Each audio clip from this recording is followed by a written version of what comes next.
연초부터 해고 통지를 받는 직원들이 좀 많이 있는 것 같은데요. 보도되는 내용을 종합하면 한 2-30개 돼요. 2023년 1분기 15만 명의 화이트 칼라가 일자리를 잃었는데 시스템이라든지 인공지능 기술 때문이다.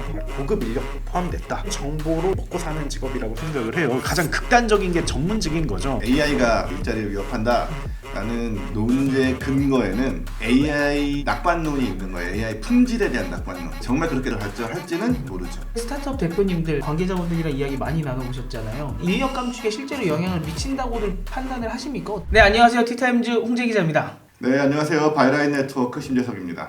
예, 안녕하세요. 월 11,900원 아웃스탠딩 최용식입니다. 예, 오늘은 테크 기업 고강도 정리해고 진짜 AI 때문인가 라고 한번 잡아봤고요. 보통 언론사들이 이제 신년 기획을 다들 하는데 신년 기획에 많은 언론사들이 AI와 일자리에 대해서 많이 다루시는 것 같더라고요. 그래서 이 지금 연초에 이뤄지고 있는 지금 이 구조조정들이 정말 AI 때문인지 아니면 다른 이유가 있는지, 그리고 AI가 정말 일자리에 많은 영향을 미칠 것인지에 대해서 좀 여쭤보도록 하겠습니다. 일단 첫 번째 소식부터 한번 전해드리면, 일단 제가 읽었던 기사들 보니까 뭐 구글, 아마존, 그다음에 실리콘밸리 테크 기업들이 감원을 한다, 이런 기사들을 좀 많이 봤거든요.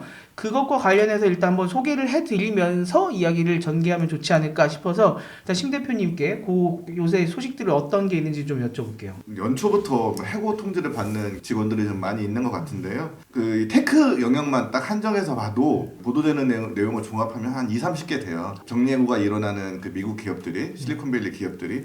근데 이제 그 중에 이제 우리가 모르는, 아니 한국과는 관계 없는 회사들이 좀 있고 해서 우리가 알만한 기업만 좀 몇 개 추려보면, 일단 구글이 있습니다. 구글이 보도마다 또 사람 수가 달라요. 근데 종합하면 한 1,000명 정도, 어디 많게는 3,000명까지 얘기하는 데가 있긴 하던데 그 한 1,000명 정도 해고를 한다고 합니다.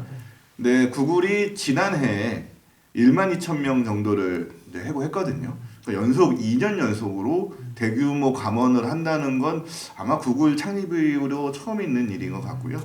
아마존도 이제 또 구조조정을 또 하는데, 아마존도 작년에 27,000명을 했어요. 또 어마어마하게 많이 했죠. 그 정도면 아마존이 큰 회사임에도 불구하고 굉장히 많은 일자리를 좀 없앤 건데, 이번에 또 아마존에 있는 부서마다 계열사마다 이렇게 일자리를 해서 합치면 여기도 한 1,000명 안팎으로 하는 것 같습니다. 그리고 또 알만한 기업 중에는 제록스도 한 23,000명 정도 해고를 한다고 하고요. 제록스는 뭐 작년에 대규모 감원 느낌으로 이번에 이제 하는 거죠. 15%를 감축한다고 합니다. 그다음에 또 알만한 데는 이제 유니티 소프트웨어라고 우리 게임 만들 때 기본적으로 사용하는 소프트웨어 있잖아요. 그것도 전 직원의 25%를 감축한다고 하니까 4분의 1을 날린다는 건 이제 좀 어마어마한 감축이거든요. 유니티가 8,800명을 감축한다고 합니다. 그리고 또 우리가 잘 아는 게이머들은 좋아하는 소프트웨어죠. 디스코드. 이렇게 음성 채팅을 할 수 있는 그 소프트웨어를 만드는 그 회사도 17%를 감축한다고 합니다. 170명 정도로 감축한다고 하고요. 우리 애플도 뭐 애플은 감원 이런 거 잘 안 하거든요. 감원 이렇게 안 하는데 은근히 하는 회사라 샌디에고에 있는 팀을 오스틴으로 옮기면서 이사 가기 힘들면 나가라고. 근데 뭐 그렇게 해가지고 저절로 이제 오스틴은 텍사스죠. 텍사스죠. 그 샌디에고면은 캘리포니아 여기 서쪽이고 있고. 이거 나라가 옮겨지는 거잖아요. 우리나라에서 한 동남아 쪽 가는 느낌으로 이제 가는 거라 쉽게 이동하지 못하겠죠. 그래서 못하는 사람들은 이제 퇴직을 하는 수순으로 갈 것 같습니다. 이게 시리 팀이 이제 샌디에고에 있다가, 시리 알죠?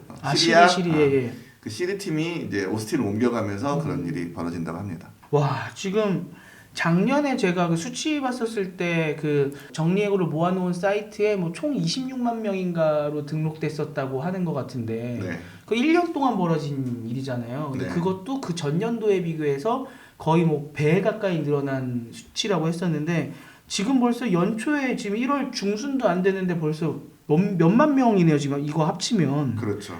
와. 작년에는 워낙 많이 했던 거고요. 올해는 뭐 그 정도까지는 아니지 않을까 싶긴 한데, 근데 생각보다 처음부터 뭐 특히 구글 이런 데가 한다는 건 좀 놀라운 일이죠. 그 여기서 한번 이유들을 좀 조망을 해봐야 될 것 같은데, 지금 언론에서 나올 때는 요런 기사들을 쫙 묶어서 몇만 명이 나간다라고 하고 항상 뒤에 붙는 게 AI 때문 이제 이렇게 나오거든요. 근데 그게 정말 이유인지 한번 조금은 그래도 살펴보면 좋을 것 같아서 일단 지금 작년에 크게 해고를 하고 올해 또 연속으로 이어서 하고 있는 지금 구글 같은 경우에는 요 정리 해고되는 뭐 어떤 부문인지 뭐 어떤 분들인지 요걸 좀 한번 여쭤봐야 될 것 같아요. 그래서 관련해서 굉장히 많은 보도가 나왔는데 가장 좀 인상 깊은 보도는 디인포메이션이라는 그런 미디어가 있어요. 거기서 그 보도를 한 게 인상적인데 사실 지금 몇 명 하는지는 의견이 갈린 것 같아요. 근데 확실히 수백 명은 하는 것 같고 그런데 뭐 거기서는 3만 명에 달할 수도 있다 뭐 이런 이야기를 했어요. 근데 거기에 대부분이 광고 판매 부분에 대한 이제 대규모 구조조정이다 뭐 이렇게 이야기를 했고 그 내용을 살펴보면 주요 광고주를 대상으로 하는 인력을 재배치하거나 아니면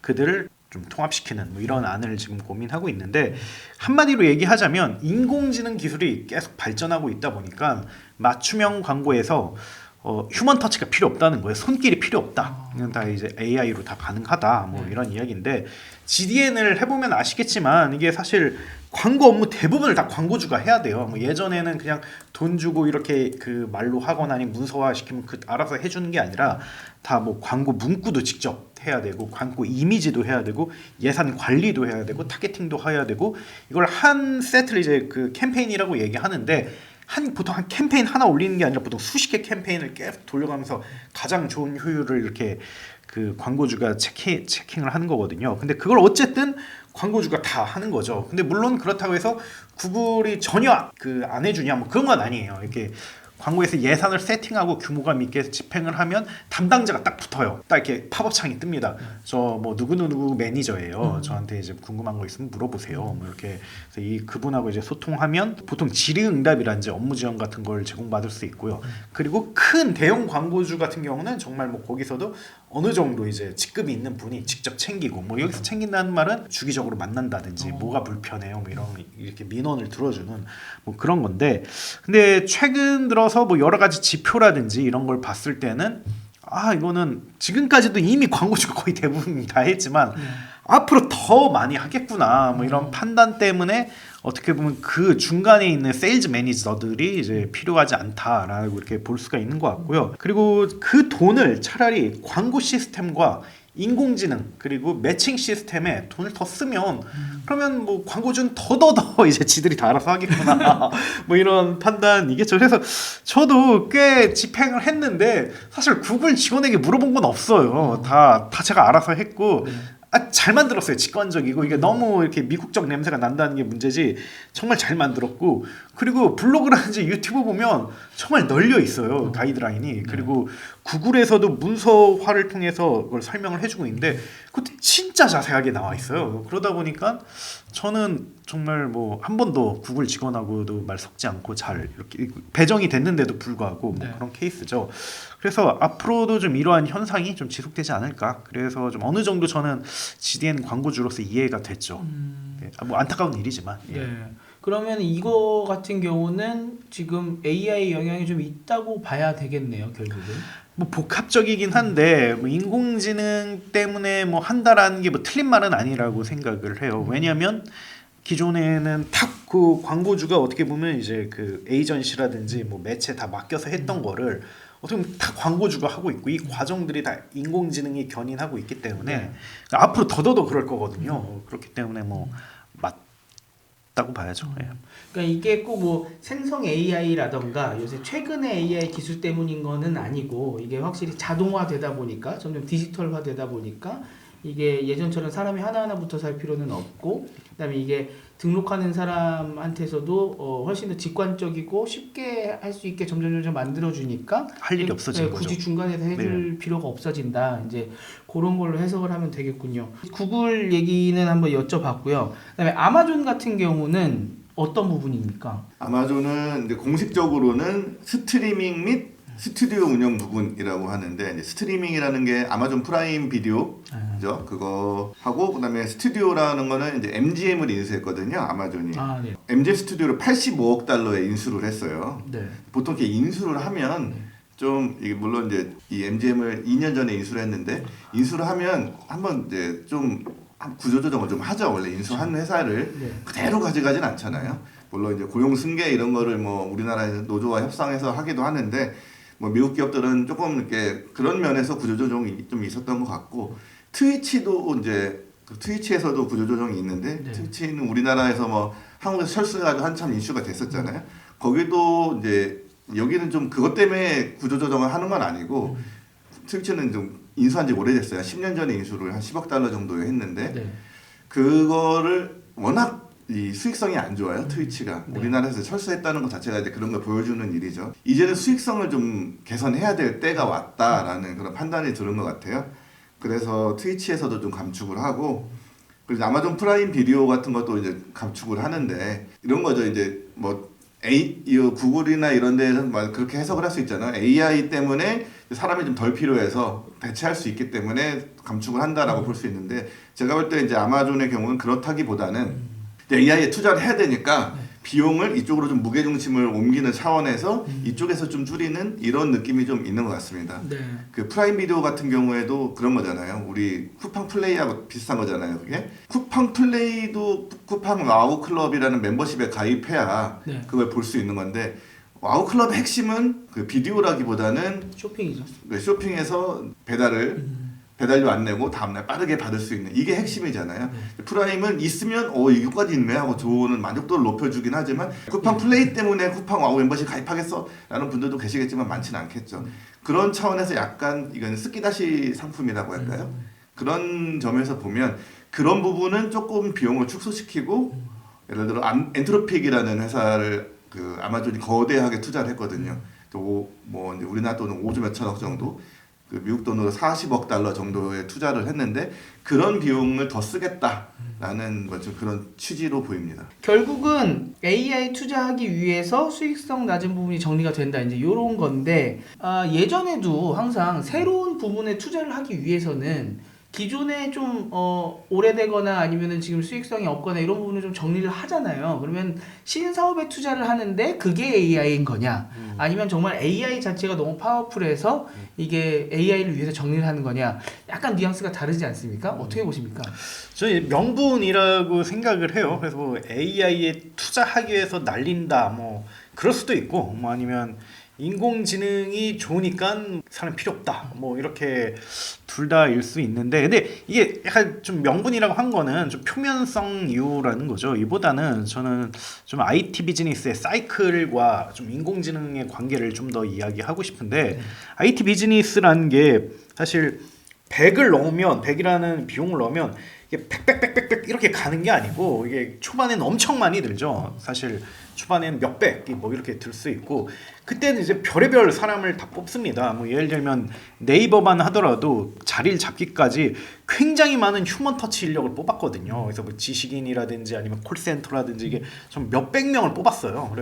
그래서 왜냐면 초창기에 서비스가 안착을 하고 시장에서 먹히기 위해서는 그 아주 미세한 차이가 굉장히 중요하거든요. 그 정말 어떻게 보면 아무것도 아닌 것도 이렇게 리소스를 써야 되는 그런 상황이 되는데 그 어느 정도 성숙화가 되고 이게 시장이 어느 정도 자리를 잡으면 그때부터는 사람이 별로 필요하지가 않죠. 그때부터는 줄이기 시작하는 거예요. 그래서 사실 그때 아까 네이버 얘기를 들었었는데 그 콜센터 인력이라든지 그런 그 휴먼 터치한 인력은 자회사의 뭐 그로 빠지거나 자회사에 어떻게 보면 인력을 이제 그 소싱하는 그런 조직으로 빠지거나 아니면 좀 그냥 알바로서 해체되거나 뭐 이렇게 되는데 뭐 그렇게 되는 거죠. 그래서 이 그 개발 단계와 운영 단계가 굉장히 비용의 리소스라든지 아니면 인력의 리소스 굉장히 좀 다르게 적용이 되는데 그래서 테크 기업들이 사실 딱 그런 단계이기 때문이에요. 어떻게 보면 2, 3년 전만 하더라도 굉장히 많은 걸 해야 됐고 뭐 지금 제품이 아니더라도 뭐 새로운 제품도 내놔야 됐고 이때 이제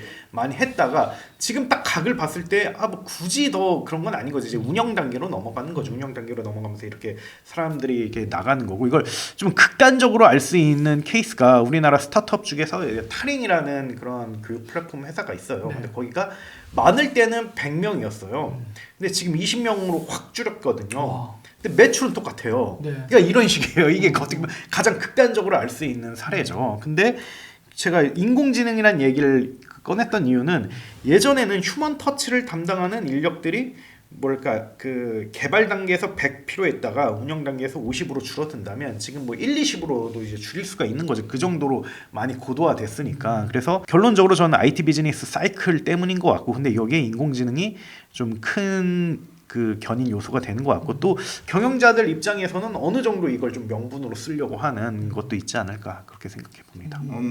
저는 아마존이나 구글 같은 경우에는 뭐 당장 인공지능 이런 해석은 뭐 언론이나 또 아니면 이런 그 말하는 거를 좀 부풀리는 경향이 좀 있는 것 같고, 좀 간단하게 그냥 여진이라고 생각을 해요. 네. 작년에 어마어마하게 했잖아요. 코로나 뭐 끝나고 이제 네. 강도 한 7, 8 정도의 네. 지진이 작년에 일어났으면 네. 지진이 끝나면 여진이 있잖아요. 그 여진이 지금 올해도 좀 오는 것 같다는 생각이 들어요. 코로나 때 워낙 성장세가 급했기 때문에 사람들이 약간 이제 그때 정신이 나가 있었던 것 같아요. 막 네. 우리나라도 그랬잖아요. 막 어마어마하게 연봉 주고 막 사람 채용 경쟁을 어마어마하게 벌였잖아요. 그러니까 그 파장 때문에 작년에 지진이 일어났고 올해는 그거에 대한 여진이 좀 남아 있는 정도다. 해서 뭐 특별한 일이 없으면 뭐 이게 계속 내년에도 후년에도 이렇게 이루어질 것 같지는 않다라는 생각이 듭니다. 이게 아까 운영 말씀해 주셔서 생각이 나는 게 특히 게임사들이 그렇잖아요. 그렇죠. 게임 개발할 때 이제 개발 인력과 게임이 이제 런칭되고 나서 운영 인력은 완전히 별개로 돌아가잖아요. 그래서 보통 게임 개발하신 이 팀들은 게임 개발이 끝나고 나면 사실상 아예 팀을 통째로 들어서 다른 데로 옮겨버리고 또 운영 인력들이 이제 붙어갖고 운영을 하는 그런 그렇죠. 형태로 많이 돌아가는데, 대신에 이제 말씀을 해주신 게 예전에는 게임 개발 예를 들어 한 200명이 하고 운영을 한 150명이 했다고 하면은 지금 운영을 하는 데 있어서 AI나 이런 고도화된 IT 기술 덕분에 사람이 좀 덜 필요하니까 그렇죠. 그게 아무래도 줄어드는 폭이 더 커져버린다. 그렇죠. 나는 그렇게 좀 해석은 가능하겠다라고 좀 생각이 드네요. 그래서 뭐 이게 딱 구글의 사례도 딱 그렇거든요. 초반에 뭐 GDN 사실 오래되긴 했는데, 근데 뭐 최근 들어 뭐 굉장히 잘 성장했죠. 근데 그 예전에는 정말 뭐 세일즈 매니저가 여전히 많이 필요했다면 굉장히 많은 데이터를 했겠죠. 정말 세일즈 매니저 써봤다 안 써봤다 뭐 이런 걸 해봤을 테고, 지금은 그냥 뭐 고객들이 알아서 한다. 지금 우리 기술 워낙 좋으니까 그게 뭐 GDN 사례가 정말 대표적인 사례가 아닌가 싶습니다. 지금 요 빅테크는 그렇다고 치고, 근데 국내에서도 지금 기사가 나오는 게 특히나 이제 금융권에서 아마 제가 KB로 기억을 하는데 이제 콜센터 쪽 이야기가 나오면서 인력이 또 줄어들었다. 이게 AI 때문이다. 뭐 이런 기사를 좀 본 것 같은데 그건 좀 어떤 상황이에요? 네, 그때 이제 KB국민은행에서 대전에 있는 콜센터에서 240명 정도를 이제 감축한다고 이제 발표를 해서 논란이 됐죠. 네. 또 회사 측에서 이제 그 취재하는 기자한테 코멘트를 AI 때문이다라고 이제 코멘트를 한 거예요. 그렇군요. 네, 네. 그래가지고 이제 이게 이제 그 이후에 AI가 사람을 해고한다라는 기사들의 이 시리즈가 나오는 계기가 됐던 것 같은데, 저는 사실 굉장히 영향이 있다고 생각합니다. 네. 왜냐 AI가 가장 먼저 없앨 직업이 이제 콜센터의 가능성이 높다고 생각하거든요. 완전히 없애지 못하죠. 네. 하지만 상당수 감축될 가능성이 있는 게 이제 콜센터 업무라고 생각하는데, 콜센터에 이제 과거에는 뭐만 좀만 궁금해도 이제 콜센터에 전화했잖아요. 그렇죠. 근데 요즘은 뭐 검색해서 문제를 해결하기도 하고 뭐 챗봇 이런 걸로 저도 이제 전화 잘 안 하거든요. 아, 그러세요? 네, 이제 전화 잘 안 하고 웬만하면 챗봇에서 자동 응답으로 해결하려고 노력을 해요. 전화하기 너무 싫잖아요. 그 ARS 기다려가면서 오래 기다리죠. 네, 그리고 막 그거에 이제 너무 이제 스트레스 받는 일이니까 그 경험이 UX가 굉장히 안 좋아요. 그 ARS라는 게. 맞아요. 그래서 이제 저 같은 경우에도 챗봇으로 대체로 하려고 하고, 저희도 서비스를 제공하는데 최대한 CS를 받지 않기 위해서 챗봇으로 이제 설계를 합니다. 이렇게 네. 어떻게 뭐 해지하고 싶습니까? 뭐 이런 거, 그 프로세스를 클릭하면 다 해결할 수 있게. 이게 뭐 대단한 AI가 들어간 건 아니지만 자동화 프로세스잖아요. 이렇게 이제 저희도 설계를 하려고 하고, 그러다 보니까 이제 상담원들은 가장 먼저 타격을 받을 수밖에 없죠. 실제 데이터를 보니까 농협이 발표한 자료를 보니까 네. 2022년보다 2023년 작년에 네. 10% 정도가 이제 그 콜센터 전화 오는 숫자가 줄었다고 하더라고요. 아. 보통 한 900 몇십만 건에서 800 몇십만 건으로 바뀌었어요. 그러면 100만 건 정도가 줄었다는 건데, 네. 이게 1년에 줄은 거잖아요. 그렇죠. 그러면 한 번 더 가면 또 100만 건 줄면 이제 팍팍 줄 수 있다는 생각도 드는 거죠. 이 콜이 줄면 아무래도 콜센터 직원들은 아무래도 좀 일자리가 위협받는 건 사실이겠죠. 아 근데 이게 콜센터가 저는 좀 소비자로서는 화가 나는 게 줄었으면 빨리 연결해야 되는데 빨리 연결도 안 되잖아요.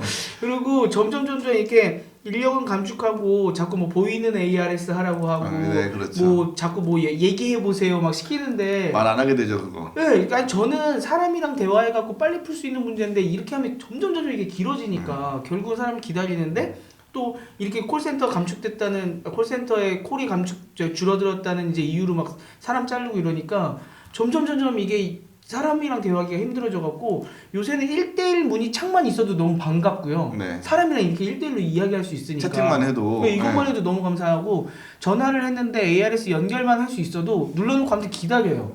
이거 안 되는 데들도 많아갖고 그래서 요새 좀 AI 관련해서 인터뷰를 하다 보면은 그런 얘기가 있더라고요. 앞으로는 사람이랑 대화하고 사람이랑 마주칠 수 있는 게 프리미엄 서비스가 될 수도 있다. 그럴 수 있죠. 네. 근데 거기서 이제 하나의 문제는 네. 사람이라 했는 줄 알았는데 사람이 아닐 가능성이 있죠. 네. 지금 이제 이 콜센터를 가장 위협하는 게 생성 AI라고 생각이 드는데 네. 뭐 기업들이 다 AICC 만든다고 하잖아요. 네. 근데 이게 사실 지금은 할루시네이션 때문에 네. 대고객 서비스로 막 내지르지 못하거든요. 이게 엉뚱한 답을 하면 안 되니까. 네. 그래서 좀 조심스럽긴 한데 만약에 기업들이 이 할루시네이션을 없앨 수 있는 네. 무언가 방법을 찾아낸다면 그러면 정말 사람이랑 대화했는 줄 알았는데 아닐 수 있다고 생각이 듭니다. 특히나 요새는 목소리도 진짜 사람이랑 구분이 네. 안 되니까. 그래서 기본적으로 챗봇 같은 게 콜봇은 경우는 네. 티가 좀 뭐 난다고 해도 이 챗봇은 진짜 안 날 수 있거든요. 진짜 모르죠. 네. 말이 오히려 길면 AI일 수도 있어요. 너무 친절하다 이러면. 이거 AI 같은데 사람이면 저렇게까지 친절할 수 근데 없는. 사람도 사실 사람이 대답하는 경우에도 네. 사실 질문만 이해해서 있는 답에서 복사해서 붙여가지고 그렇죠, 답을 하는 그렇죠. 경우가 많을 거잖아요. 그러니까 그게 AI가 얼마든지 할 수 있는 일인 거죠. 질문만 제대로 이해한다면. 이게 시작점을 사실 따져보면은 이 콜센터를 외주 주기 시작하면서부터 그분들은 외주를 받아서 그냥 대응해 주시는 거기 때문에 매뉴얼 상으로서밖에 대응을 못 하잖아요. 네. 그러니까 예전에는 그래도 거기에 계시는 분이니까 진짜 문제가 있으면 바로 얘기를 해서 뭔가 대처도 하고 하는데 요새는 다 외주기 때문에 뭐 아무리 우리가 따져도 그냥 그 안에서 안 됩니다로 끝나는 경우가 많잖아요. 그게 그래도 몇 년, 한 10년 이렇게 됐으니까 그거는 사실 생성 AI랑 크게 다를 바가 없어지는 거죠. 그리고 또 대면 뭐 그 뭐랄까 CS가 사라지고 있긴 한데 말씀하신 대로 프리미엄 쪽은 되게 계속 유망하거든요. 그러니까 그 금융기관에서 그걸 담당하는 게 WAM이랑 PB 부서가 대표적이거든요. 그분들은 다만 이제 고액 자산가를 대상으로 CS를 하죠. 네.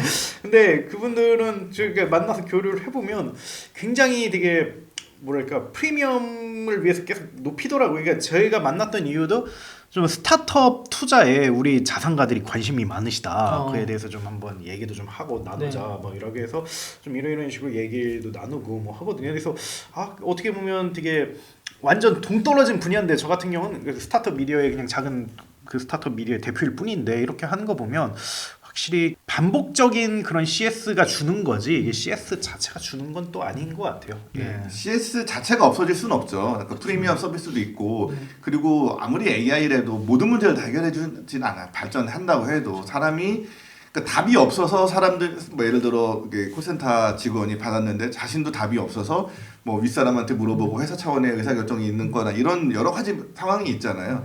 콜센터 자체가 없어진다는 그런 얘기를 하는 거는 너무 오버하고 문제는 이제 준다는 거죠. 이제 일자리가 0이 되지는 않았지만 100에서 50이 되거나 40이 될 수는 있다는 거죠.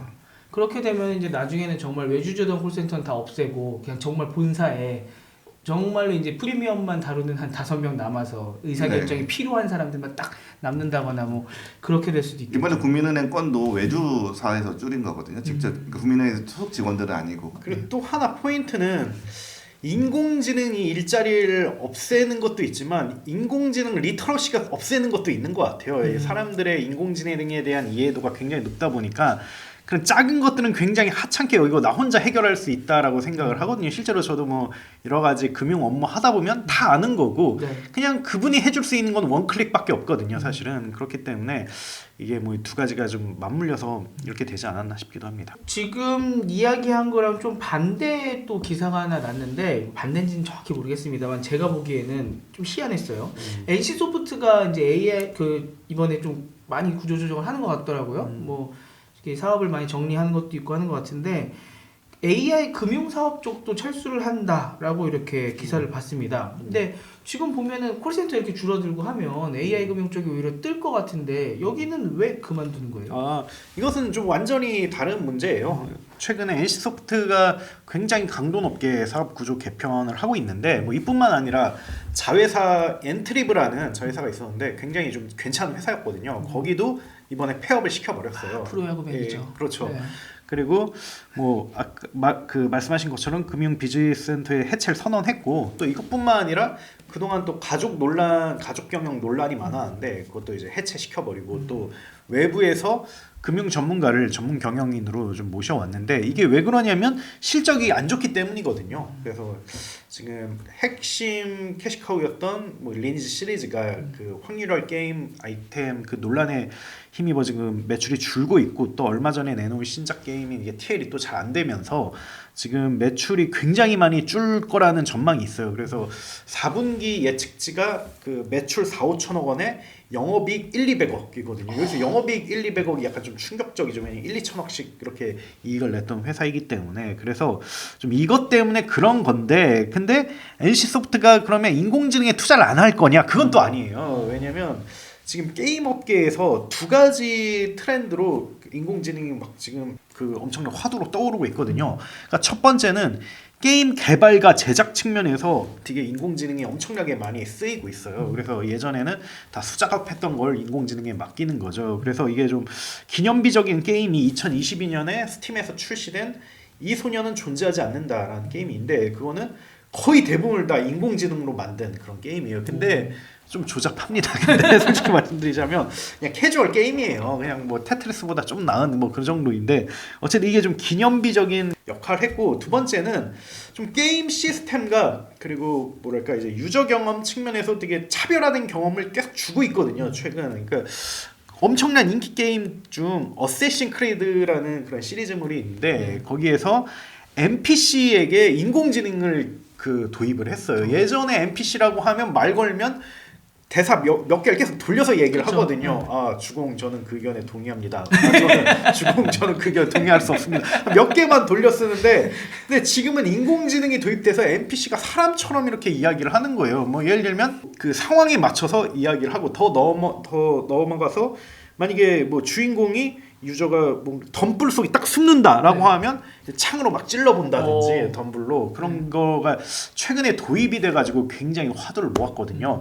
근데 이와 관련해서 NC소프트는 정말 몇 년 전부터 거기 엄청난 투자를 계속 했었어요. 그래서 뭐 예를 들면 거기 이제 본부장님이 저희 아웃스탠딩과 인터뷰에서 얘기한 게 우리는 정말 접대 골프 수준의 게임 밸런싱을 맞추고 싶다 뭐 이런 우와. 얘기를 하기도 했고 네. 그 정도로 이렇게 정교해야 된다. 그리고 NC소프트가 그 게임에도 AI를 적용했지만 AI라는 게 결국 실용성이 관건이기 때문에 뭐 게임에 적용한다 하더라도 금융이라든지 일반 서비스라든지 이렇게 다양한 곳에 적용을 해야 되거든요. 그래서 다양한 곳에 했는데 그중 하나인 금융 쪽이 뭐 여러 가지 사업 전망이 안 좋아서 이게 접은 거예요. 근데 어쨌든 이걸 보고 뭐 인공지능을 이제 게임사들이 안 한다라고 보는 건 안 되고 지금까지 굉장히 많은 투자를 해왔고 앞으로 더 투자할 거다라고 보는 게 저는 맞다고 봅니다.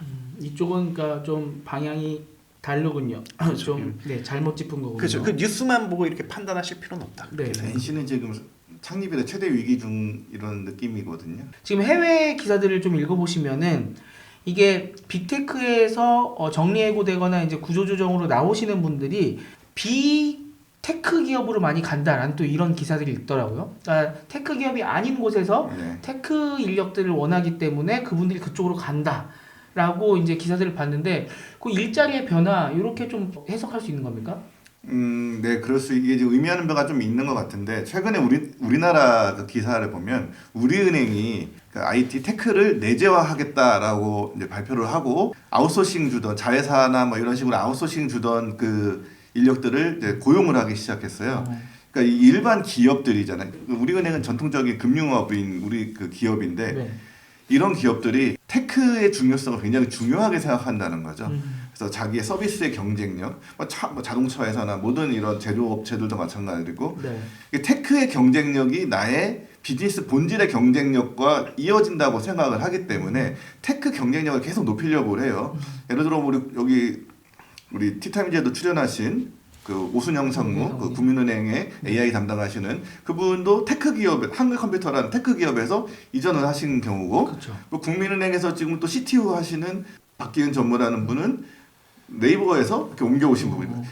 똑같이 테크 기업에서 이제 전통 산업으로 이전하신 경우거든요.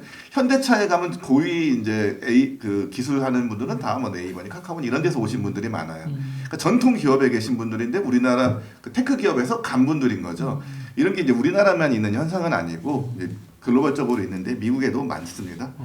그래서 그 무슨 데이터를 하나 보니까 채용 정보 사이트 다이스라는 데 데이터를 보니까 기술직 근로자, 그러니까 테크 기술자가 일하는 기업이 네. 60%가 이직할 의향이 있대요. 테크 기업에 일하는 사람들이 네. 60%가 이직할 생각이 있다는 거는 이제 대부분 이제 나갈 생각을 하고 있다는 거죠. 네. 그리고 이제 이게 작년보다 1년 전보다 10% 늘어난 거예요. 여기서 근데 생각해봐야 할 거는 왜 늘었냐. 네. 이게 이제 중요한 것 같은데 테크라는 산업, 실리콘밸리로 상징되는 테크 산업이 이 노동자들에게 신뢰를 좀 잃고 있는 게 아닌가. 왜냐하면 작년에 너무 해고를 많이 해서 이게 엄청난 아까 지진이라고 표현했는데 이게 엄청 그 노동 이제 수요 계층의 노동 공급자들에게 좀 큰 임팩트를 줬다라는 생각이 들어요.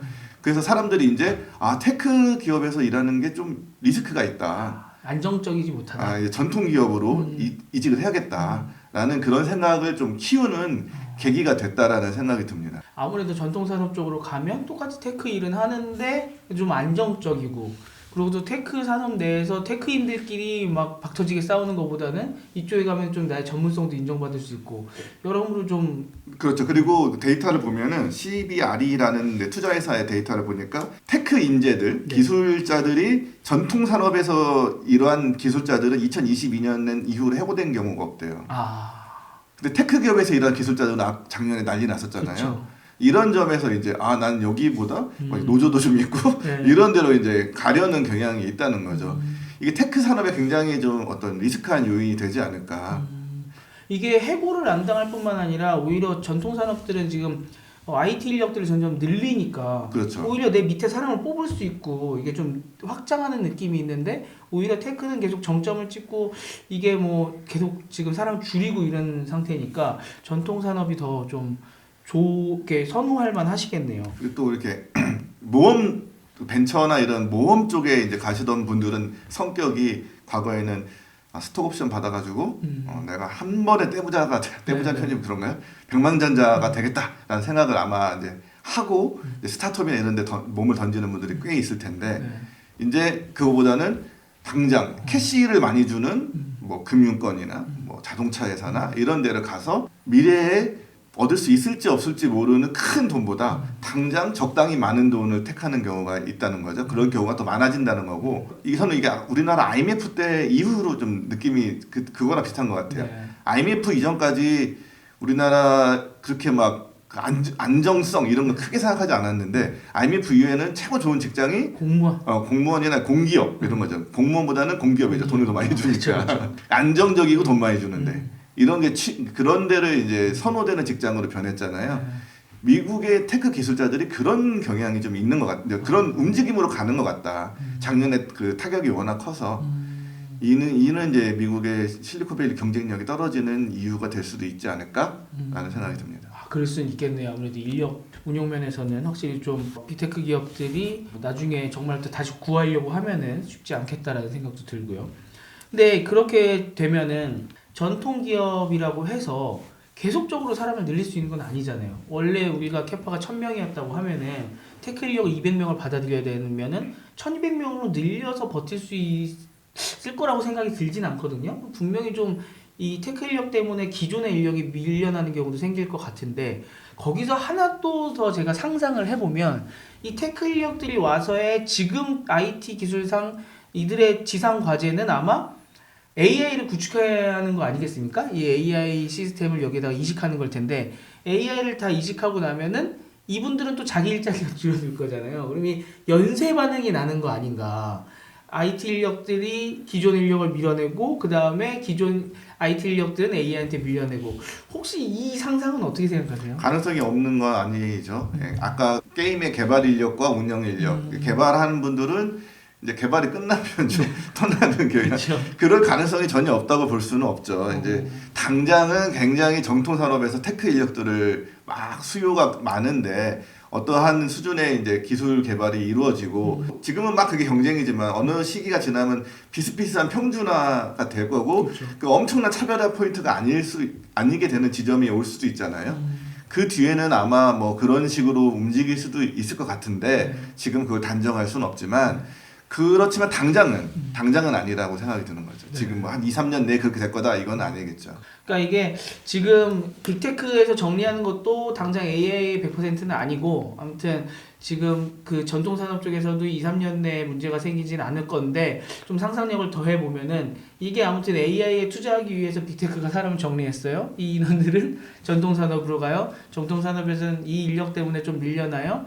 이쪽에 있는 사람들은 또 AI로 밀려나요. 그러면 이제 연쇄 반응으로 밀려나는 그 신호탄이 아니냐라는 그런 좀 상상은 하게 됩니다. 아마 그 뭐 예를 들어 은행 얘기 자꾸 해도 은행 예를 들면 일이 줄어지지 않을 거예요. 근데 생산성이 워낙 좋아지면 네. 이제 일을 똑같이 한 일을 적은 사람이 할 수 있게 되니까 그렇죠. 예를 들어 약관 옛날에 막 손으로 썼을 거 아닙니까? 그 일일이 타자 치면서 그렇죠. 근데 한 사람이 그 생성 AI로 쫙 쓰고 나는 그 뭐 거기서 틀린 것만 찾아내고 이렇게 한다면 훨씬 빠를 거잖아요. 그렇죠. 이런 식으로 일이 빨라질 수밖에 없어서 아무래도 영향은 있겠죠. 그 전통 산업자들도 영향이 있고 또 AI도 AI 개발한 분들도 아까 말씀대로 영향이 있긴 할 겁니다. 그러니까 금융사 다니는 이제 지인들 이야기 들어보면 맨날 요새 지점을 옮기더라고요. 여기도 통합됐어. 이제 이동했는데 통합될 지점에 가서 아마 6개월 있다 또 옮길 거야. 아마 이게 계속 통합되고 줄어들고 하는 게 확실히 좀 눈에 보이는 것 같아서.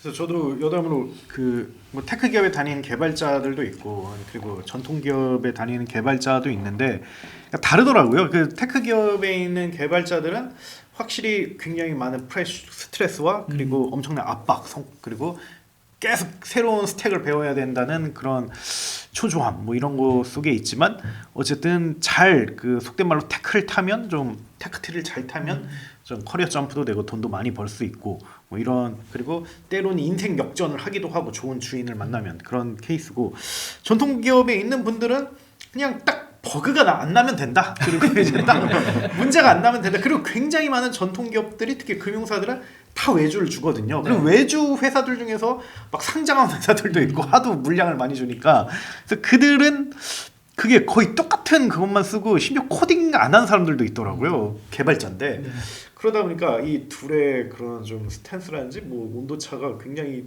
다르더라고요. 근데 각자 다른 걸로 스트레스를 받더라고요. 전자는 불안감, 그 심재석 대표님이 얘기한 그 초조함. 근데 이제 후자에 있는 사람들은 55세까지는 다닐 수 있을 것 같은데 점점점 있더라고요. 그래서 테크 기업 55세까지 못 다녀요. 그래서 그거는 이제 각자가 잘 커리어 판단을 해야 되지 않을까 네. 이렇게 생각을 합니다. 지금까지 대기업의 어떤 테크 부서는 뭘 했냐면 테크를 안 하고 시키고 오고 받고 보고하고 이런 일만 계속 했어요. 그러니까 기술력이 필요 없는 상황이었는데 이제는 그 상황이 넘어가는 거야. 아까 우리은행이 내재화하는 것처럼 네. 이제 기술력이 중요 회사의 경쟁력이 되니까 이게 내가 할 줄 알아야 되고 내가 잘해야 되는 그런 시대가 온 거죠. 그래서 이제 테크 인력에 대한 수요가 늘어나는 거죠. 그렇죠. 사실상 이제 그 말단이라도 관리직 같았었잖아요. 네, 그렇죠. 국내 스타트업 대표님들, 뭐 그다음에 관계자분들이랑 이야기 많이 나눠보셨잖아요. 이런 일단 디지털화, 뭐 AI까지 꼭 얘기 안 하더라도 이렇게 디지털화하는 거, 그다음에 이 AI의 영향, 이게 인력 감축에 실제로 영향을 미친다고들 판단을 하십니까? 어떻습니까? 그렇지는 않은 것 같아요. 뭐 크게 두 가지 사례가 있는데 첫 번째는 한 뭐 대형 웹툰 회사의 사례. 그 대형 웹툰 회사는 웹툰 제작하는데 요즘 돈이 계속 많아지고 있거든요. 작가들이 가져가는 게 굉장히 많아져요. 그래서 뭐 일각에선 작가들은 부자 되고 플랫폼은 가난하다. OTT랑 비슷한 현상이 지금 나타나고 있는데 그래서 그쪽에 내린 판단은 인공지능을 통해 생성형 AI를 통해서 그 제작을 하고 이걸 통해서 비용을 크게 낮추자라는 거를 굉장히 진지하게 실험을 하고 있는데 그 끝에 굉장히 비용을 낮출 수 있다라는 결론이 딱 나왔어요. 그래서 근데 여기까지 제가 들었어요. 그다음에 진짜 바뀌겠구나 하고 몇 달 뒤에 다른 관계자를 만났죠. 이 개발 사이드에 있는 관계자를 만났는데 정말로 엄청 줄어들고 확 바뀌나요? 이제 거기 싹 잘려 나가나요?라고 하는데 그건 세상을 모르는 사람들의 얘기다. 그분이 직접 개발을 하셨는데 이게 사실은 얼핏 보기에 그런 거고 정말 이게 숫자적으로 그런 거지. 이거를 작품을 만들어서 세상에 내놓으면 진짜 욕 먹는다. 그리고 절대 고객 감동 안 되고 결제 못 된다. 뭐 이런 얘기를 하더라고요. 그래서 실제 그 프로젝트는 작년 초중순에 시작해서 약간 지금 진행 중 여전히 아직 실용화가 아닌 단계. 그리고 제가 봤을 때 지금 당장은 뭔가 조직에 영향을 못 미친다라는 판단을 내리고 있고요. 두 번째 사례는 로봇 어드바이저 회사의 사례예요. 거기는 전 직원에게 다 챗GPT를 다 결제시켜주고 모두 다 쓰게 하고 있어요. 그래서 거기서는 그걸 가리켜서 지대리라고 얘기를 해요. GPT를 이제 일종의 이제 사람이라고 생각을 하고 사원도 아니고 벌써 대리예요? 대리인데 최근에 상무로 승진을 했다는 거예요. 그래서 굉장히 많은 그런 성취와 그런 효율성을 만들어내고 있다라고 하는데 그게 어떻게 보면 임원이 새로 영입되고 승진된 거지 사람은 전혀 변화가 없는 거예요. 그러니까 그게 뭐 줄이는 건 아닌 거죠. 그래서 저도 그 회사에 찾아가서 한 수 배웠어요. 그래서 되게 놀랐어요. 저는 지금까지는 GPT를 그 GPT야 뭐 네이버가 언제 만들었는지 알려줘 뭐 이런 것만 얘기했는데 거기는 코드를 입력해가지고 굉장히 디테일하게 그 생산성을 산출하더라고요. 그래서 정말 감사하게도 아웃스탠딩 콘텐츠를 굉장히 특이하잖아요. 저희가 뭐 이모티콘도 있고 뭐 이런 건데 그걸 이제 코드 입력을 통해서 굉장히 유사하게 만들었더라고요. 그래서 그거에 제가 경탄을 했는데 그렇다면 그걸 제가 도입을 해서 구조조정할 것이냐? 기자를 잘할 것이냐? 그건 아니라는 거죠. 이게 왜냐면 보면 미세하게 띄어쓰기가 안 된 것도 있고 물론 이제 뭐 코드 입력을 아주 디테일하게 안 할 수도 있습니다. 뭐 그냥 시범용이니까. 그리고 제가 봤을 때 뭐 오타, 비문 뭐 이런 게 있거든요. 근데 그 구독자시잖아요. 만약에 아웃스탠딩 콘텐츠를 보는데 정말 거슬리는 오탈자가 2번 이상 이렇게 발견된다라고 하면 화가 날 거란 말이죠. 그리고 해지할 수도 있어요. 그 정도로 고객은 예민하고 되게 불안정한 그런 존재인데 그거를 AI로 이렇게 할 수 있을까라고 봤을 때 그래서 전 내린 결론은 지 인턴밖에 아직 안 된다라고 이렇게 좀 생각을 했고 그래서 지금 당장 이게 어떻게 보면 스타트업 쪽에 가장 빠르고 그리고 기민하게 그런 걸 도입할 수 있는 건데 두 사례를 봤을 때 지금 당장은 아닌 것 같다. 근데 어쨌든 굉장히 유의미하고 뎁스 있는 시도가 이루어지고 있다. 정말 뭐랄까 웹툰을 그걸 그 생성형 AI로 만든다는 시도는 지금까지 생각을 못했잖아요. 그리고 일반 기사도 아니고 아웃스탠딩 책같이 진짜 특이한 기사조차도 GPT로 어느 정도 구현 가능하다는 것도 어떻게 보면 지금까지 상상하지 못한 건데 여기 한 번에 디벨롭이 이루어진다면 정말 세상이 바뀔 수도 있다. 그런 생각을 해봤습니다. 이게 결국은 AI가 특히나 생성 AI 같은 게 이제 일자리를 위협한다라는 이런 논제 근거에는 AI 낙관론이 있는 거예요. AI 품질에 대한 낙관론. 이게 굉장히 지금 당장 모든 걸 할 수 있어라고 주장하는 사람은 없잖아요. 그쵸. 이게 이 속도로 발전하면 머지않아 그런 시대가 올 것이다라는 이 낙관론에 근거하고 있는데 이게 낙관론이 실제 구현될지는 그건 좀 지켜볼 필요가 있다고 생각이 듭니다. 우리 AI도 우리 뭐 AI 겨울이 왔다가 여름이 왔다가 겨울이 왔다 여름이 왔잖아. 지금은 여름인데 또 언제 겨울이 올 수도 있는 거잖아요. 또 이산이 아닌 개별하고 또 해서 또 한 10년간 AI는 틀렸어 이런 시대가 올지도 모릅니다. 비웃으면서 그때 똑같이 그때 왜 그랬지? 뭐 이런 이야기를 하면서 할 수도 있는 거니까 지금 그 모든 낙관론에 근거한 거는 가능할 수 있다라고 생각이 들어요. 그게 정말 낙관적으로 그렇게 기술이 발전되면 당연히 일자리 다 위협할 겁니다. 근데 정말 그렇게 낙관적으로 발전할지는 모르죠. 아까 로드 어드바이저 얘기를 했는데 요즘 그 대형 회사들 펀드 매니저 잘 안 씁니다. 옛날에 펀드 매니저 하면 연봉 많고 좋은 직장, 지금은 로봇 어드바이저 다 합니다. 실질적으로. 네, 이게 완전히 넘어갔어요 이제. 펀드 매니저 물론 펀드 매니저 여전히 없어지지 않았지만 옛날만치 많지 않다는 거죠. 보안을 오히려 기술적으로 또 로봇 어드바이저 훨씬 더 잘하니까. 더 잘하, 수익률이 더 좋으니까. 불과 몇 년 전에 막 로봇 어드바이저가 뭐 사람보다 더 좋은 수익률 낸다 이런 기사 봤던 것 같은데 그게 이미 다 이제 점차로 이제 큰 회사들은 이제 숫자를 줄이고 유명한 펀드 매니저들 이제 나가고 뭐 이런 경우가 그렇게 되고 있군요. 이렇게 아까부터 지금 AI 때문인지 아닌지 좀 애매하게 지금 정리해보들이 이루어지고 있잖아요. 이런 식으로 뭔가 조금씩 알게 모르게 AI한테 일자리를 뺏기는 현상으로 나중에 갈 것이냐, 혹은 전문가분들은 그렇게 말씀하시잖아요. AI가 일자리 안 뺏어가, 걱정하지 마세요 라고 하시는 분들 이야기들을 잘 들어보면은 근데 나중에 10년 20년 지나서 진짜로 아까 낙관론 말씀하셨듯이 AI가 정말로 좋아지면 그때는 인간의 일자리가 줄어들 수도 있어요 라고 말씀해 주신 분들은 어느 순간 갑자기 팍 일자리가 없어질 수도 있다는 입장인 거잖아요. 알게 모르게 점진적으로 가냐, 어느 순간 팍 없어지느냐, 요 둘 중에 어느 쪽이라고 생각이 드십니까? 팍은 아닐 거라고 생각이 드는 게, 제가 아까 우리 이 방송 초반에 말했던 2024 이커머스 비즈니스 인사이트 행사를 바이럴 네트워크가 2월 1일 날 개최하는데, 그 이제 행사를 알리기 위한 웹사이트가 있잖아요. 그 웹사이트에 이제 행사 포스터를 그림을 하나 이쁘게 걸어가지고 거기에 이제 막 시간과 날짜 이런 거 알리는 거 있잖아요. 네네네. 그런 포스터를 만들어야 되는데 평소엔 이거 외주 준다고요. 네. 네, 뭐 이렇게 뭐 디자이너들한테 이거 좀 하나 만들어 주세요라고 하잖아요. 아니면 뭐 직원을 쓰든가. 근데 제가 이번에는 그거를 생성 AI로 만들었어요.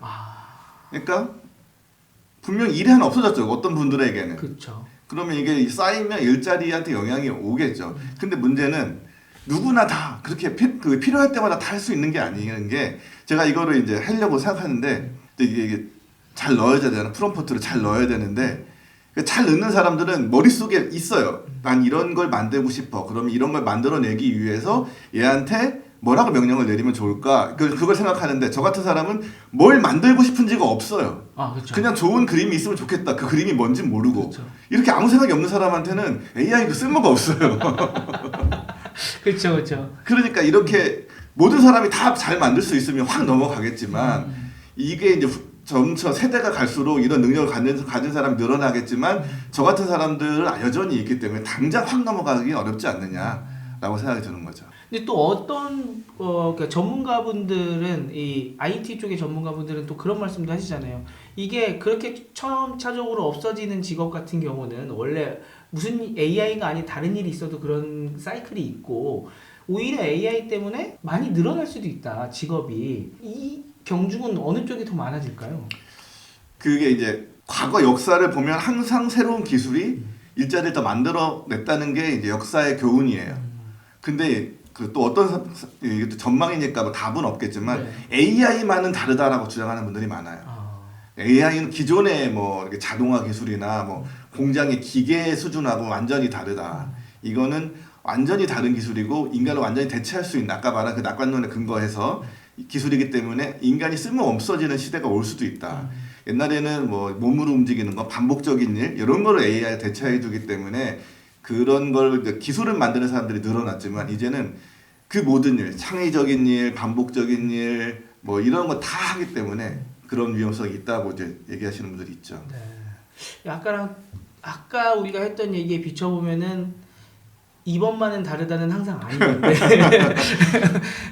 근데 그 그렇죠. 네. 미래학자 뭐 토머스 프레이라는 미래학자가 있대요. 전 잘 네. 모르는 분인데 네. 어떤 2016년에 초등학교 입학하는 아이들의 65%는 네. 현존하지 않는 새로운 직업을 갖게 될 것이다. 이게 이제 그 논조죠. 이 새로운 기술이 일자리를 없애지 않는다. 새로운 무언가가 생긴다. 새로운 무언가를 알면은 이제 인생이 대박이 나겠지만, 그렇죠. 지금은 좀 모르고. 네. 아니 하다못해 진짜 저희도 지금 유튜브 방송하고 있습니다만 유튜브로 돈 벌면서 살 수 있는 세상이 될 거라고는 한 10년 전에 아무도 몰랐잖아요. 이런 것도 상상을 못했기 때문에 정말 또 어떤 직업들이 또 새롭게 나올 수 있을지는 또 봐야 되는 것 같습니다. 그러고요. 또 하나의 그 언론사에서 많이 내세우는 프레임 중에 하나가 이제 화이트 카라의 위기다. 그다음 예전에는 공장 자동화 때문에 블루 카라가 위기였다고 하면은 화이트 카라가 그 이후부터 이제 많이 계속 각광을 받았는데 이 생성 AI 때문에 화이트 카라가 날아갈 수 있다. 오히려 블루 카라는 이게 로봇을 만들어도 이 수지가 안 나오기 때문에 사람이 하는 게 나은 쪽이 더 많다. 블루 카라가 오히려 이제 앞으로는 더 뜰 수도 있다. 뭐 이런 얘기도 나오는 것 같은데 이 앞으로 이제 화이트 카라의 일자리 변화에 대해서 좀 어떻게 예측을 하십니까? 그게 사실 작년부터 좀 우리나라 언론은 아니고 미국 메이저 언론에서 많이 나온 거죠. 그래서 WSJ에서도 그 과거 자동화 공정으로 뭐 러다이트 운동이라지 뭐 이런 걸로 블루 칼라가 뭐 수백 년 동안 계속 잘려 나갔잖아요. 그런 것처럼 이제 화이트 칼라가 인공지능으로 대거 날아가는 시대가 됐다. 뭐 그렇게 얘기했고 또 그 근거로서 그 2023년 1분기 그 15만 명의 화이트 칼라가 일자리를 잃었는데 그 결정적인 이유가 뭐 시스템이라든지 인공지능 기술 때문이다. 뭐 이렇게 이야기를 했고 여기에선 뭐 단순한 그런 뭐 뭐랄까 그 행정직 사무직뿐만 아니라 뭐 정말 고급 인력도 포함됐다. 뭐 이런 얘기를 했었고요. 반면에 뭐 블루칼라 직구는 2023년 3월에 전년 대비 한 25% 늘었다라고 보도를 한 바가 있고요. 그리고 바로 얼마 전에 그 이코노미스트에서는 화이트 칼라의 대학 졸업장 프리미엄이 굉장히 빠르게 그 가격이 떨어지고 있다. 반면에 블루 칼라의 임금은 한 20-30% 정도 전년 대비 올랐다. 그런 걸 봤을 때 굉장히 좀 상징적인 일이다. 뭐 이런 이야기를 해서 그게 지금 말씀하신 게 어느 정도는 현실에서 좀 적용되는 것 같고 그리고 좀 저는 관련이 좀 있다고 생각을 해요. 왜냐하면 좀 화이트 칼라 같은 경우는 뭐랄까 저는 기본적으로는 좀 정보의 비대칭이라든지 아니면 정말 뭐랄까 저장된 정보로 이렇게 먹고 사는 직업이라고 생각을 해요. 그게 어떻게 보면 가장 극단적인 게 전문직인 거죠. 뭐 예를 들면 법관이나 의사 같은 경우 한 6년에서 한 8년 정도 굉장히 엄청난 공부량을 가지고 그 데이터를 이렇게 학습을 해서 일반인과 그 뭐랄까 현행법 사이 아니면 현행 시스템 사이의 정보 비대칭을 가지고 이렇게 먹고 사는 건데 그게 어떻게 보면 인공지능이 다 할 수 있는 거니까 인공지능이 이보다 훨씬 더 방대한 데이터를 쌓을 수가 있고 이걸 기반으로 그 판단을 내려줄 수가 있기 때문에 그래서 그 측면에서 어느 정도 맞는 것 같고 또 블루칼라 같은 경우는 여전히 그러니까 뭐 IT 서비스를 그 뭐랄까 부분적으로나마 접하면서 느끼는 건데 정말 극단적인 IT 서비스 인공지능 기술이라 하더라도 정말 휴먼 터치가 필요하거든요. 그래서 좀 설국역 열차라는 영화 보면 마지막에 좀 잔인한 그런 장면인데 엄청나게 정교하게 만들어진 기차를 그 세세한 부품을 어린이들이 이렇게 그런 걸 고치는 그런 부분이 있어요. 근데 IT 서비스를 하다 보면 굉장히 정교하게 만든다 하더라도 분명히 디버그가 생길 수밖에 없고 그리고 문제가 생길 수밖에 없거든요. 근데 그건 결국 휴먼 터치가 이렇게 해줘야 돼요. 그게 뭐 IT 서비스뿐만 아니라 뭐 그 뭐랄까 기계를 기반으로 한 아니면 뭐 실물을 기반으로 한 게 다 적용되기 때문에 그런 측면에서 저는 어느 정도 공감이 되는 부분입니다. 저는 그런 측면도 있을 것 같아요. 블루 칼라는 현장에서 있을 수밖에 없잖아요. 근데 화이트 칼라는 사무직이고 지식 노동자니까 현장에 있을 필요가 없어요. 인터넷과 컴퓨터만 있으면 되죠, 대체로. 근데 이게 어떤 문제를 갖고 오냐면 지금까지 노동은 국경에 제한적이었거든요. 네. 근데 이 노동에서 국경의 장벽을 없애는 역할을 할 수도 있다. 예를 들어 이제 우리나라 겪은 이제 언어를 우리나라 사람만 쓰니까 이제 언어라는 이 장벽이 있어서 뭐 외국에서 함부로 우리나라의 일을 할 수 없었죠.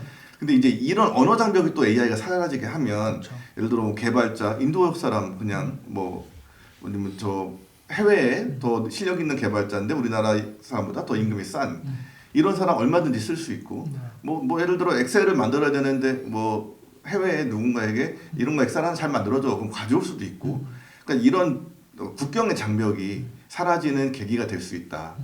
이런 생각이 들어서 오히려 이제 AI가 일자리 자체를 위협하는 것도 당연히 있는데 이런 약간 선진국들은 이 노동 경쟁력이 선진국의 노동자들은 경쟁력이 좀 떨어질 수 있다. 가격 경쟁력이 그런 생각이 들더라고요. 저도 갑자기 딱 드는 생각이 이 어렸을 때 배웠잖아요. 뭐 3차 산업혁명 하면서 정보가 돈이다. 근데 그 정보를 쥐고 있는 사람이 화이트 칼라였던 건데 그 정보는 AI가 훨씬 더 잘 알잖아요. 데이터라는 그렇죠. 이름으로 훨씬 더 잘 처리하고 더 잘하니까 그러면 3차 산업혁명에 그 화이트 칼라가 갖고 있었던 장점은 다 날아가 버리는 거고 화이트 칼라도 살아남으려면 전혀 다른 뭐 변화를 해야 아까 말씀하신 것처럼 다른 직업이 만들어지거나 이 기존의 정보가 돈이다라는 이 개념 자체가 완전히 사라져 버리는. 근데 제가 봤을 때 화이트 칼라나 블루 칼라나 솔직히 둘 다 위기인 건 맞는 것 같아요. 뭐 예를 들면 뭐 티오더라든지 뭐 이런 죽은 기기 때문에 어떻게 보면 이제 서버들이 그냥 싹 다 날아가고 있고 그리고 화이트 칼라 중에 뭐 개발자 얘기하지만 제가 아는 분들 중에서는 그 기술 스택을 따라가지 못해서 낙오되거나 자영업하신 분도 있거든요. 그래서 여전히 그 뭐랄까 다 파이썬 쓰고 있는데 정말 옛날 뭐 그 언어를 쓰고 있다든지 뭐 이런 것 때문에 하는 거라 가지고 그래서 저희가 뭐 그 디벨롭을 해야 되는 시기인데 이와 관련해서 뭐 예전에 저 여기서 했었던 것 같은데 그 과거 그 수아렉이라는 그 머신 비전의 그걸 그 창업 머신 비전 인공지능을 이렇게 개발하는 창업자가 있는데 그분이 2천억 규모로 미국에 회사를 팔았어요. 그분이 꿈꾸는 게 모든 업무의 자동화예요. 그래서 제가 그 물어봤죠. 이게 얘기를 나누면서 대표님 그러면 저희 같은 사람은 어떻게 합니까? 네. 우리 같이 평범한 사람은 뭐 공장도 그렇고 뭐 사무직도 다 자동화해 버리면 근데 뭐 그런 얘기 하더라고요. 아 근데 자기 이제 뭐 그 지인들 중에서 공장에 일하시는 누나 뭐 형님들이 많은데 근데 그분들은 정말 딱 하는 일만 한다. 그리고 정말 월급 받는 재미로만 산다. 근데 이게 인간다운 삶인 거냐? 나는 정말 이런 건 다 기계가 해버리고 우리 그 사람 인간은 인간적인 삶을 살자.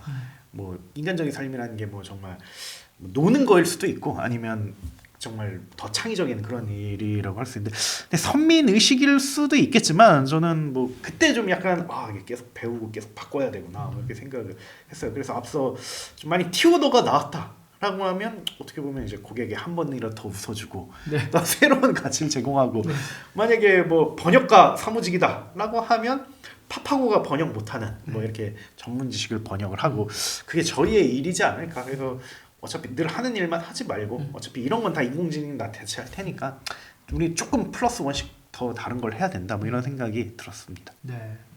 그런 얘기도 들었어요. 그 AI를 이미 많이 권하고 계시는 교수님들이 학생들한테 항상 하시는 말씀이 그거라고 하더라고요. 야, 챗GPT도 이만큼 쓰는데 너가 이만큼도 못 쓰면 되겠냐라고 하면서 이제 더 상위의 레벨의 뭔가를 요구하신다고 하더라고요. 그러니까 결국은 사람은 더 잘해야 이제 살아남을 수 있는 그렇게 되는 것 같고요. 아무튼 지금 이런저런 얘기를 한번 AI 때문에 어떻게 되는지 한번 이야기를 해봤는데요. 이게 물론 결론은 나지 않겠습니다만 그리고 당장 뭐가 다 바뀌진 않겠습니다만 서서히 바뀌어 가고 있기 때문에 중간중간 한번 추적을 해봐야 될 것 같고요. 화이트 칼라는 생성 AI 때문에 지금 위기고 뭐 블루 칼라도 말씀하신 것처럼 티오더도 있지만 또 지금 궁극의 명기가 하나 있잖아요. 저거 옵티머스 로봇 맞나요? 테슬라. 이 사람 형태로 이번에 조금 그 조작이라고는 하는데 옷 깨는 거 나왔었잖아요. 뒤에서 이걸 조작하고 있었다고 한다던데 아무튼 손가락이 이제 그렇게 움직인다는 거니까 지금 어느 쪽도 영향을 안 미치는 곳이 없으니까 또 거기에 우리는 적응을 해서 또 상위 레벨로 사람은 올라가야 살아남을 수 있는 거잖아요.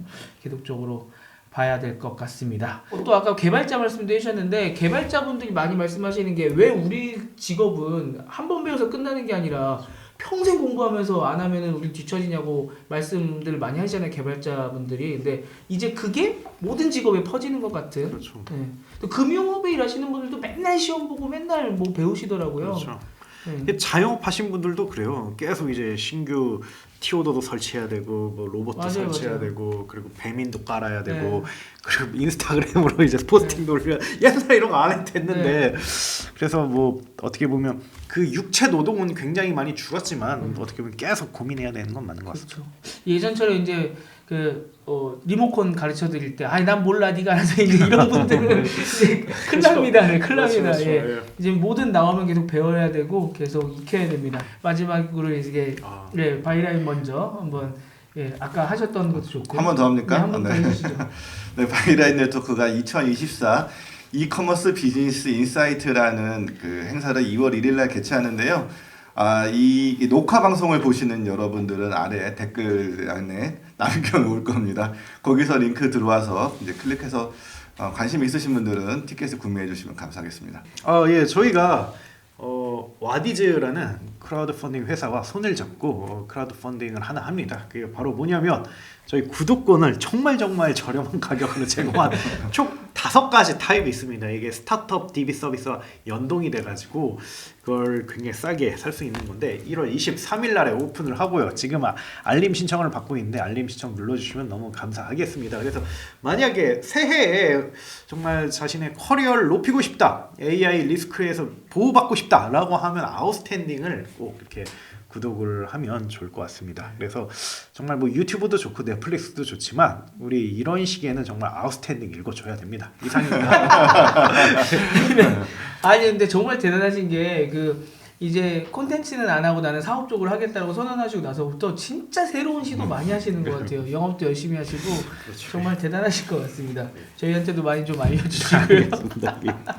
네, 계속적으로 공부해가는 우리의 아웃스탠딩 최용식 대표님이셨고요. 저희 티타임즈 아무튼 CES 갔다 와서 지금 또 방송하고 있는데 또 다른 주제들 신나는 주제들 많이 찾아서 또 많이 전달 드릴 수 있도록 노력하겠습니다.